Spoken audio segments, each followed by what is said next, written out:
बिस्मिल्लाहिर्रहमानिर्रहीम। अस्सलाम वालेकुम। अच्छा दोस्तों, ये आज ऑन पेज एसईओ का एक लेक्चर होने जा रहा है और बहुत ही डिटेल में इंशाल्लाह होने वाला है। तो कोशिश करनी है आपने इसको हर चीज़ पॉइंट आउट करके राइट डाउन कर लें उसको, ताकि आपको बाद में इसको इम्प्लीमेंट करने में आसानी रहे। मैं इसको साथ आपको समझाऊंगा भी और इसका प्रैक्टिकल करके भी दिखाऊंगा। तो कोशिश करेंगे इसको साथ साथ राइट डाउन भी करें इसको।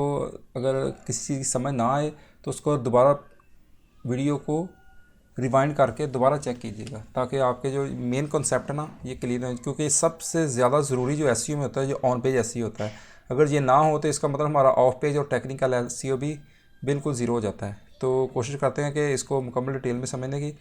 तो सबसे पहले तो मैंने एक ये डमी वेबसाइट आपके लिए अपना शुरू की थी। ये वेबसाइट मैं आर्टिकल पहले लिख के रखा है, ताकि आपको दोबारा जो ना इसमें मसला ना बने लिखने। ये सबसे ज़्यादा ना ज़रूरी होता है, हमारा मेन टाइटल होता है। हमने कोशिश करनी है इस सब को सिनेरियो को साथ लेके चलना है। तो इस वक्त कीवर्ड सर्च में तो नहीं जाऊंगा मैं सिर्फ आपको ये दिखाऊंगा कि हमने एक जो कीवर्ड सर्च कर लिया है तो उसको हमने ऑन पेज किस तरह उसका करना है। ठीक हो गया। तो सबसे पहले ये स्लाइड में देखें, ये टाइटल टैग है। टाइटल टैग हमारा जो मेन पोस्ट का टाइटल होता है ये वो होता है, और ये मिनिमम जो होता है 40 करैक्टर से 70 करैक्टर के दरमियान होना चाहिए। ये इधर ये अपना एक प्लगइन होता है वर्डप्रेस में, all in one SEO pack. ये बताता है आपको कि आपका इस वक्त कितना है। तो ये वेबसाइट का नाम और इसका सेपरेटर, इसको भी काउंट करते हैं। इसको हम ख़त्म करेंगे ना, ये देखें कम हो रहा है। इसका मतलब कि जो हमारा मेन है वो तकरीबन 60 का ही है, 62 का है। ठीक है ना। तो इसका इतनी टेंशन लेने की ज़रूरत नहीं है। लेकिन मेन चीज़ ये है कि ये हमारा इसके दरमियान होना चाहिए, 40 to 70 के दरमियान। ना बहुत ज़्यादा कम होना चाहिए और ना बहुत ज़्यादा होना चाहिए। ठीक हो गया। और ये जो हमारा कीवर्ड है ना, ये हमने डिस्ट्रीब्यूट करना होता है हर जगह पे। ये देखिए Ctrl+C+V मैं करके चेक करता हूँ, ये हमारी पोस्ट में मुख्तलिफ जगह पे लगा हुआ है। मैं इसको दोबारा भी सेट करूँगा, लेकिन ये मेन टाइटल में हमारा कीवर्ड सेम का सेम होना चाहिए। ठीक हो गया। उसके बाद आता है वो टाइटल का क्या होना चाहिए। ये देखें ये 50 और 60 का बता रहा है, लेकिन मैं 40 क्योंकि कुछ कीवर्ड टाइटल ऐसे होते हैं उसमें हम इतना लंबा नहीं लिख सकते। मिसाल के तौर पे एक वेबसाइट है, ये देखें जी, एज कैलकुलेटर।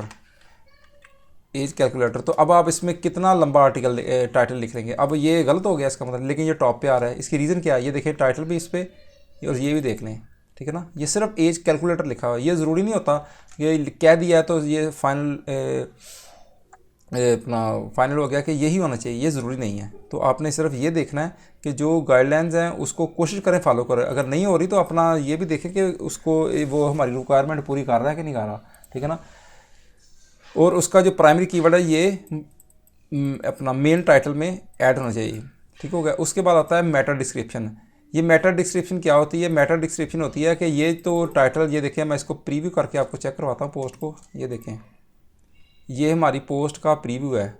ठीक है ना। ये प्रीव्यू है, ये टाइटल है और ये इसकी बॉडी है। अब हमें और तो कुछ नज़र नहीं आ रहा है इसका, लेकिन कुछ वर्ड्स होते हैं जो कि हमने लिख के देने होते हैं गूगल को, ताकि वो सर्च इंजन को रैंक करके बताए, लोगों को बताए कि ये इसमें जो मेन इसका मुद्दा है ना पूरी पोस्ट का या आर्टिकल का ये है।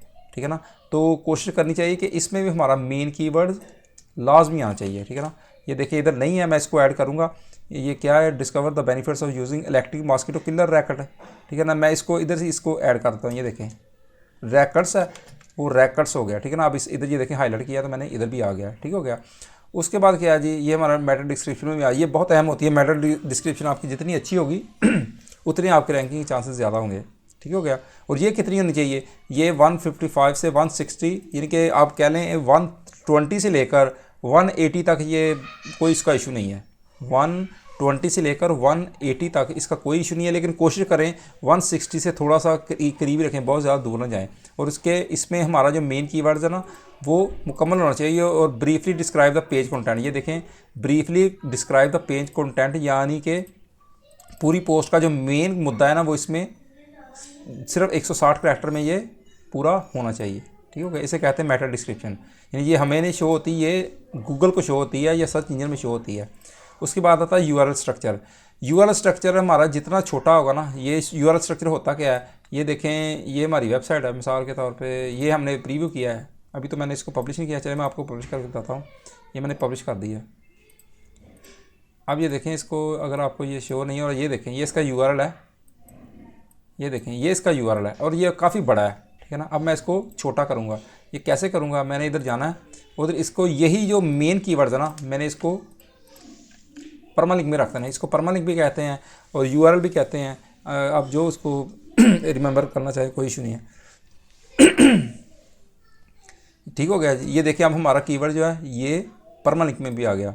उसके बाद है उसको कोशिश करें कि ये जितना शॉर्ट हो, ये नहीं कि आपने कीवर्ड ही ख़त्म कर देना है, ये जितना छोटा और डिस्क्रिप्टिव और इंक्लूड योर टारगेट कीवर्ड, इसमें कोशिश करें मेन कीवर्ड्स लाजमी हो और ये कोशिश करें छोटा हो, बहुत ज़्यादा लंबा ना हो। ठीक हो गया।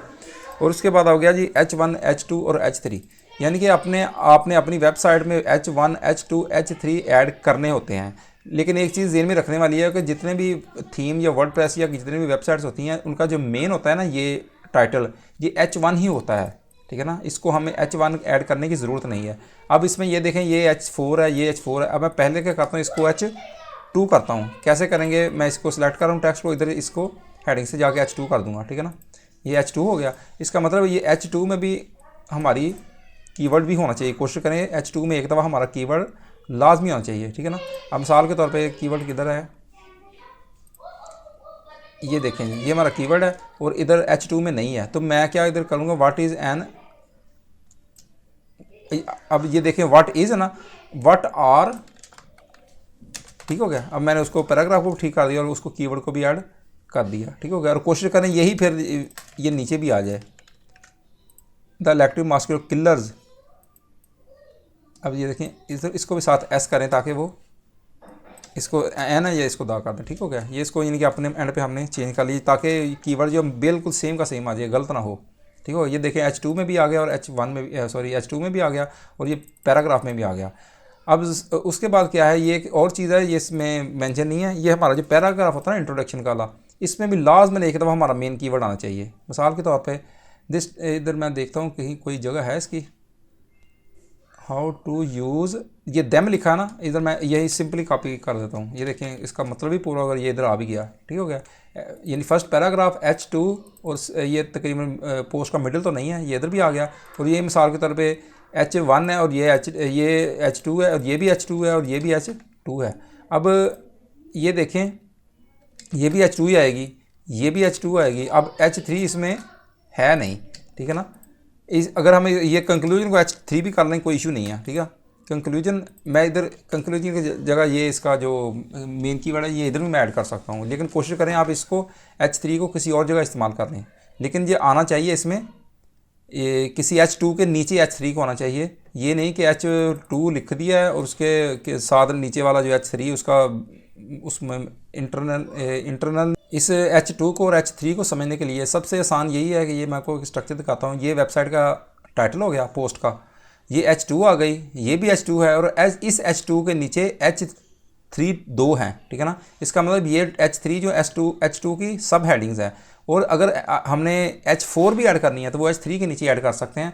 और उसके बाद जो अलहदा सेक्शन है वो H2 का है, वो H3 नहीं बनेगा क्योंकि वो एक अलहदा H1 का सेक्शन है। ठीक है ना, ये आप इसकी हायरार्की को ज़हन में रखें और इसके मुताबिक ही पोस्ट लिखें। यानी कि ये ना हो कि आपने पोस्ट में H1 लिख दिया, ऐड कर दिया, तो वो आपकी जो ना आर्टिकल वो कंसीडर ठीक नहीं होगा, वो गूगल में डुप्लीकेट कंटेंट शो होगा। यानी एक पोस्ट में दो जब H1 आ जाएंगे तो उसके मुताबिक वो मेन टाइटल ही उस पोस्ट के दो हैं, यानी एक उसको कंसीडर नहीं करेगा। इसलिए आपने H2 लाजमी ऐड करना है और उसके नीचे अगर H3 बनता है तो उसको ऐड कर लें, सब हेडिंग जो होती है। अगर H4 भी बनता है वो भी ऐड कर लें, ज़रूरी नहीं है ले।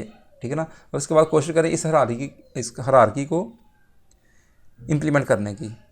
ठीक हो गया जी। उसके बाद देखें जी ये है कीवर्ड ऑप्टिमाइजेशन। ये हम कर क्या रहे हैं, ये हम बेसिकली कीवर्ड ऑप्टिमाइजेशन ही कर रहे हैं। ये हम कीवर्ड ऑप्टिमाइजेशन, ये हमने कीवर्ड लिया है, हमने मुख्तलिफ जगह पे इसको इंसर्ट कर दिया। ये देखें टाइटल है इसमें मैटर डिस्क्रिप्ट अपना H2 है। उसके बाद अगर मिसाल तो मैं इसकी को H3 कर देता हूँ, ये मैंने कॉपी किया है इसको, और कॉपी करने के बाद इसको भी मैंने इधर ऐड कर दिया। ठीक है, ये देखें इधर भी आ गया। ये मिसाल के तौर मैं इसको H3 कर देता हूँ, ये देखें H3 है। ठीक हो गया, इसका मतलब हमारा H2 में भी और H3 में भी हमारा मेन कीवर्ड आ गया। यानी कि ये वो कीवर्ड है जो हम गूगल में रैंक करना चाह रहे हैं और हम अपने आर्टिकल के हर सेक्शन में इसको एक दफ़ा कम से कम इस्तेमाल करने की कोशिश कर रहे हैं। ठीक हो गया। उसके बाद क्या है जी, उसके बाद है कंटेंट क्वालिटी। कंटेंट क्वालिटी क्या होती है कि हमारा जो आर्टिकल होना चाहिए, पहली बात तो यूनिक होना चाहिए, हमारा कॉपी नहीं होना चाहिए। और उसके बाद जो उसके मिनिमम ना वो 300 वर्ड्स लाजमन होनी चाहिए, इससे कम होगा तो वो लो क्वालिटी शो होगा, ठीक है ना। और मैक्सिमम कोशिश करें कि 1000 से प्लस ही रखें। अगर आपका आर्टिकल ज़्यादा इन्फॉर्मेशन वाला है तो उसको 1000 वर्ड से ज़्यादा रखें। लेकिन इस वक्त जो गूगल की पॉलिसी चल रही है वो इतने लंबे आर्टिकल को पसंद नहीं कर रहा, लेकिन ज़ाहिर गल अगर इन्फॉर्मेटिव है, यूनिक है, तो वो जितना मर्जी लंबा हो जाए इसका इशू कोई नहीं है, ठीक है ना। और आप किस तरह चेक करते हैं कि आर्टिकल कितना लंबा हो गया, ये चेक करें आप। इसमें पोस्ट में आएंगे ना तो ये देखें जी नीचे क्या करें, ये 570 वर्ड्स का आर्टिकल है, ठीक हो गया। और उसके बाद आते हैं जी इंटरनल लिंक। इंटरनल लिंक क्या होता है? इंटरनल लिंक होता है कि हमारा ये आर्टिकल ना, अब दूसरी मिसाल के तौर पर हमारा एक और आर्टिकल है, मिसाल के तौर पर मैं इधर सर्च करता हूँ गूगल में, इसमें आर्टिकल और कोई नहीं है वेबसाइट में, तो मैं इधर गूगल पे सर्च करता हूँ। तो ये देखिए मैं चाहता हूँ कि ये समझे हमारी वेबसाइट है, इसको ये नहीं जेन में रखें। या मैं ऐसे करता हूँ, ये देखिए हमारा होम पेज है ना, ये मैं इसी को कॉपी कर लेता हूँ। होम पेज को कॉपी किया तो इधर मैं किधर भी जाके इसको इंटरनल लिंक देता हूँ, फाइंड मोर इंफॉर्मेशन ऑन टेकोबल, ठीक हो। ये देखें मैंने इधर क्या किया, इसको इंटरलिंक कर दिया। ये क्या होता है? Internal link. ये हमारी वेबसाइट का ही इंटरनल लिंक होता है। और इसमें कोशिश करनी है आपने किसी को नहीं छेड़ना। अगर न्यू टैब में ओपन करना है रख लें, लेकिन आपने इंटरनल लिंक में से नो फॉलो, स्पॉन्सर या यूजीसी ये अपनी वेबसाइट को बिल्कुल भी नहीं देना। अगर देंगे तो ये वेबसाइट स्पैम में चली जाएगी, ठीक हो गया। कोशिश करनी है आपने सिर्फ, अगर ये करना है न्यू टैब में इसको करें, नहीं तो रहने दें, इसको अपडेट कर दें, ठीक हो गया। ये हमारा क्या हो गया? Internal link. और ये बहुत ज़्यादा ज़रूरी होते हैं, ठीक हो गया। अपनी वेबसाइट के इंटरनल लिंक बहुत ज़्यादा ज़रूरी होती हैं। ये गूगल को गाइड करते हैं कि हमने ये एक नया आर्टिकल लिखा है और ये भी हमारे आर्टिकल हैं, इसको जाके पढ़ो ताकि वो भी इंडेक्स हों और गूगल में अपडेट होते रहें, ठीक हो गया। और एक होता है एक्सटर्नल लिंक, ये हमारी वेबसाइट का इंटरनल लिंक है। और अगर हमने किसी का वेबसाइट देना, मिसाल के तौर पर हम कह रहे हैं कि यार आप उधर से बाई कर लो, मैं इधर लिख देता हूँ मिसाल के तौर पर, मैं कहता हूँ जी इधर लिख लेते हैं, if you want to buy, ये इसका electric mosquito racket, then you can click here. मिसाल ये किसी को लिंक दे रहा, अब मैंने मिसाल के तौर पे ये खोला एक लिंक, तो मैं इस लिंक को जो दे रहा हूँ ये हमारा लिंक नहीं है, ये एक्सटर्नल लिंक है, ये हमारी वेबसाइट का लिंक नहीं है। और कोशिश करनी है आपने इसको नो फॉलो देने की। नो फॉलो का मतलब क्या है? हम इसको फॉलो नहीं कर रहे, ठीक है। अगर आप दे भी देंगे डू फॉलो, इसका यानी कि होता क्या है, हमारी वेबसाइट जो होती है उसकी अथॉरिटी उसको ट्रांसफ़र होती है। और वैसे अपना अपना सबका ज़हन है, लेकिन मैं उसको ट्रांसफ़र नहीं करने देता। उसकी रीज़न ये है क्योंकि आपकी वेबसाइट अगर एक 100 वेबसाइट को अथॉरिटी दे रही है तो सारी बात है आपकी वेबसाइट पर उसका असर होगा, ठीक हो गया। तो कुछ लोग इसको कंसीडर नहीं करते, लेकिन हमारी स्ट्रेटजी हम इसको काउंट करते हैं, ठीक हो गया। आपने इसको अगर एक्सटर्नल है तो कोशिश करें इसको नो फॉलो रखने की, ठीक हो गया। उसके बाद आ जाए जी, और इसकी एक और बात बताऊं, ये कुछ लोग कहते हैं कि यार ये कंजूसी होती है किसी का लिंक ना देने की। मैं आपको बताता हूं, क्योंकि ये आजकल जो ट्रेंड चल रहा है ना गेस्ट पोस्टिंग का, तो इसके लिए आपको ये बताना ज़रूरी है कि लोग बाय करते हैं लिंक और वो फिर डू फॉलो मांगते हैं। इसका मतलब गूगल इस चीज़ को बहुत अच्छी तरह समझता है कि डू फॉलो लिंक देने से किसी वेबसाइट को खुद नहीं दिया जाता, वो बाय किया जाता है। तो इसलिए वो कोशिश करता है कि उसको लाजमन चेक करने कि ये क्या इस इधर लिंक बनता भी है या नहीं बनता। तो फिर अगर वो गलत लिंक दिया है या बिला वजह उसमें घुसेड़ा हुआ है तो वो उसको पेनल्टी देगा। तो इसलिए कोशिश करें अगर जेन्युइन लिंक है तो डू फॉलो भी दे दें, कोई मसला नहीं है, लेकिन अगर नहीं है तो उसको कोशिश करें नो फॉलो देने, ठीक हो गया जी। उसके बाद आए जी क्या है, इमेज ऑप्टिमाइजेशन। अब इमेज ऑप्टिमाइजेशन क्या है? इमेज ऑप्टिमाइजेशन क्या, हम जारी बात है वेबसाइट में इमेजेस ना हो तो वैसे खूबसूरत नहीं लगती। तो मिसाल के तौर मैं इधर गया हूँ तो मैंने किसी का भी इधर इमेज, सबसे पहले तो इसका साइज़ चेक करें। ये देखें जी इसका साइज़ कितना है, 970x600। आपने कोशिश करनी है 180x920 कोशिश करें मैक्सिमम HD क्वालिटी में इमेजेस को अपलोड करें। लेकिन वो साइज़ कितना होना चाहिए? कोशिश करें 200 से 300 से 400 के भी, इससे ज़्यादा ना हो। ये ना हो कि 2 MB 3 MB 4 MB, जितना कंप्रेस हो सकता है उतना करें, ठीक हो गया। पहली बात। दूसरी बात ये है कि इसको आपने रीनेम करना है, और रीनेम कोशिश करना है उसी इमेज के साथ ताकि आपका वो कीवर्ड उसमें आ जाए। अब मिसाल के मैं इसमें डिटेल में नहीं जाता, तो मैं इधर इसको इमेज को अपलोड करने की कोशिश करता हूँ। ये देखिए जी मैं इधर आया और मैंने इसको इमेज को ऐड किया है। मैंने इधर ही मिसाल के तौर पे इसको ऐड किया है, ये इधर ऐड मीडिया किया है, अपलोड किया है, और इधर फोल्डर था, ये चेक करें, मैं इसको ऐड कर दिया। अब ये प्लगइन के थ्रू होता है, ये जो कीवर्ड होता है ना, आपने कोशिश करना है इमेज की अल्टरनेट में भी देने का और डिस्क्रिप्शन में भी देने का, और साथ इसमें कुछ ना कुछ लिखें, इमेज लिख दें या जो भी आपका मन करता है। कितना अच्छा लिखेंगे, जितना लंबा लिखेंगे उतना ही वो ज़्यादा उसको गूगल पसंद करेगा। और उसको इमेज को कोशिश करें सेंटर में रखने की, और ना नहीं रखें, और उसके बाद उसको फुल साइज में रखने की कोशिश करें ताकि गूगल उसको अच्छे तरीके से रीड कर सके। ठीक हो गया। अब मैंने इसको भी ऐड कर दिया। इसका मतलब अब हमारा जो आर्टिकल है काफ़ी ज़्यादा ऑप्टिमाइज़ हो गया है। अब नेक्स्ट क्या प्रोसीजर है, नेक्स्ट ऑन पेज ऑप्टिमाइजेशन का ये रूल है, ये चेक करें जी मोबाइल फ्रेंडली है। अब जितने भी थीम आते हैं वो ज़्यादातर मोबाइल फ्रेंडली क्या किया, आप मोबाइल में खोलते हैं तो बिल्कुल पढ़ने में आसान होता है, उसको जूम तो नहीं करना पड़ता। अगर जूम करना पड़ता है वो मोबाइल फ्रेंडली नहीं है। यानी कि ये ना को पूरी वेबसाइट एक पेज पे शो हो रही हो और फिर छोटा छोटा फॉन्ट हो, नहीं, बिल्कुल वो ऑप्टिमाइज जिस तरह मोबाइल में खुलती है, डेस्कटॉप में नज़र आती है अच्छी तरह, इसी तरह वो उसी साइज़ में उधर नज़र आनी चाहिए और पढ़ी जानी चाहिए। यानी खुद अपने आप वो अपने आप को ढाल ले मोबाइल की शक्ल में। ठीक है, उसे कहते हैं मोबाइल फ्रेंडलीनेस।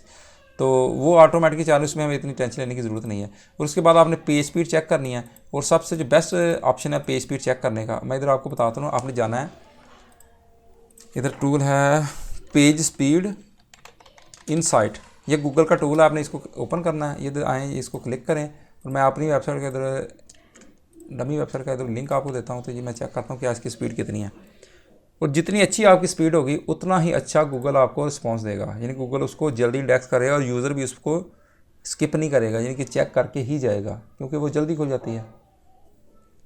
तो ये चेक करें इसका स्पीड स्कोर कितना आता है, और स्पीड स्कोर कोशिश करें 70 to 80 होना चाहिए। लेकिन माशाल्लाह देखें ये 93 कह रहा है, तो इसमें अभी मैंने कोई प्लगइन इस तरह का नहीं किया कि ताकि इसको ऑप्टिमाइज़ करूँ। ये 100 भी हो सकता है, ये देखें 98 है और ये 93 है, इसका मतलब काफ़ी ज़्यादा स्पीड इसकी फास्ट है। ओके हो गया जी। उसके बाद आप आएँ जी स्कीमा मार्कअप। स्कीमा मार्कअप क्या होता है, स्कीमा मार्कअप ये होता है कि हम कोई भी आर्टिकल लिख रहे हैं, हमने गूगल को बताना होता है। यानी कि गूगल को कैसे बताना है, ये कोडिंग के थ्रू। मिसाल के तौर पर ये आर्टिकल है, मैं इसको बताऊंगा, इधर आप चेक करें, ये इसमें स्कीमा होगा। कंट्रोल F करके इसके सोर्स कोड में जाएं, चेक करें, कंट्रोल U करके ये खुलेगा, ये आर्टिकल है। आपने कंट्रोल U प्रेस करना है और ये ऑटोमेटिकली ये पेज सोर्स खुल जाएगा। नहीं तो आप इधर क्लिक करें और नीचे आएँ और ये व्यू सोर्स करें तो ये ओपन हो जाएगा। आपने करना क्या है, इधर फाइंड करना है स्कीमा। ये देखें जी इसमें स्कीमा ऑलरेडी एडेड है, ठीक है ना।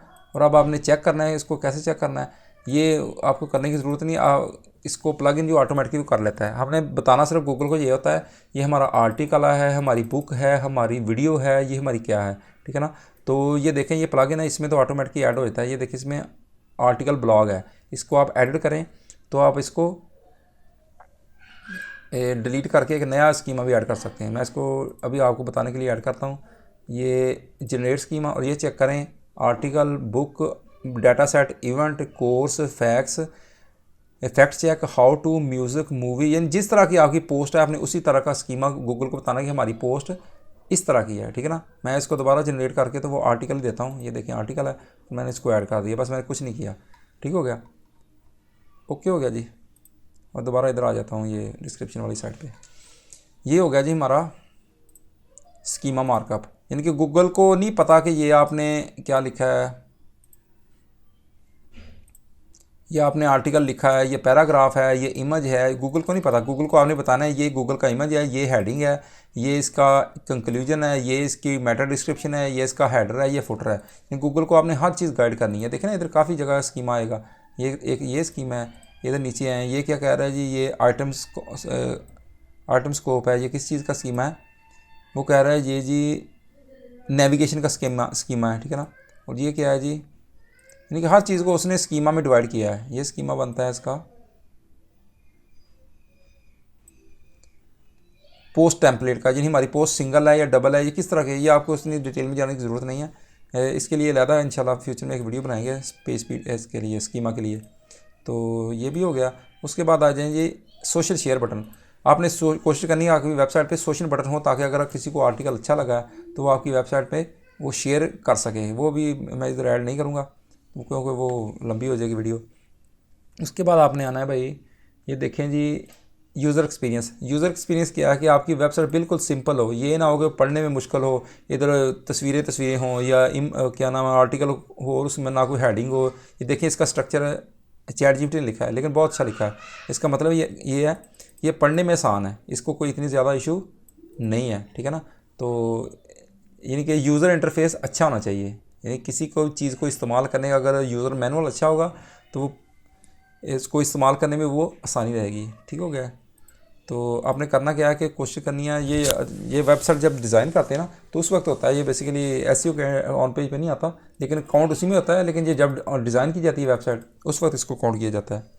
ठीक हो गया जी। अच्छा, ये जो हमारा हो गया लेक्चर जी ऑन पेज का, तो आपने कोशिश, आपको इसको थोड़ा सा मैं रिवीजन करा दूँ। ये देखिए हमने पहले कीवर्ड सर्च किया है और कीवर्ड सर्च करने के बाद हमने ये मेन कीवर्ड लिया है और मेन कीवर्ड को क्या किया है हमने जगह जगह पे इस यूआरएल में, परमालिंक में, मेन टाइटल में, पहले पैराग्राफ में, इमेज के, ये देखिए इमेज के इधर अल्टरनेट में, ठीक हो गया, इमेज का नाम भी उसी का रखा था। उसके बाद मैंने H2 एक बनाई है, उसके H2 के मैं किसी ना किसी पैराग्राफ में भी ऐड कर दिया है और उसके बाद मैंने H3 आपको दिखाने के लिए सिर्फ एक बनाई थी। ठीक हो गया।